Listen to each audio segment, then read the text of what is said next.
Hi friends, அனைவருக்கும் இனிய காலை வணக்கம்.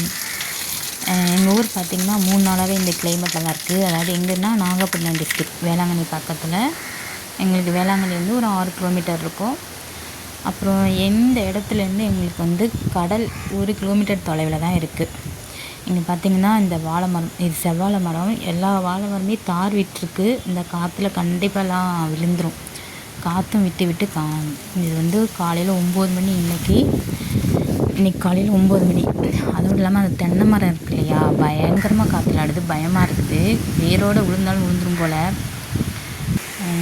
ஏன்னா கஜா புயலில் தென்னை மரம்லாம் பிடுங்கி பக்குவமாக எடுத்து பக்கத்து வீட்டில் வச்சுட்டு போயிடுச்சு.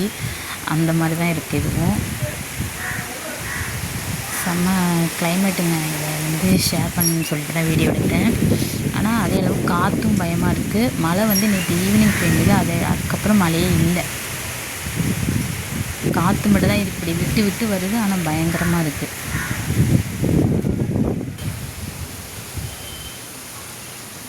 இந்த இடத்துலேருந்து பார்த்திங்கன்னா 1 கிலோமீட்டர் தொலைவில் தான். நேராக பார்த்திங்கன்னா கடல் தான் இருக்கும். ஸோ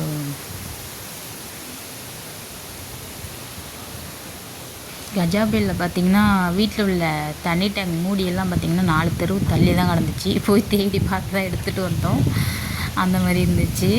இப்போ பார்த்திங்கன்னா காற்று நல்லாவே பயங்கரமாக இருக்குது. இங்கேயுமே வாழை மரத்தில் நிறைய தார் இருக்குது. எல்லாமே காற்று இப்படி அடிச்சதுன்னா கண்டிப்பாக எல்லாமே சாஞ்சிரும்.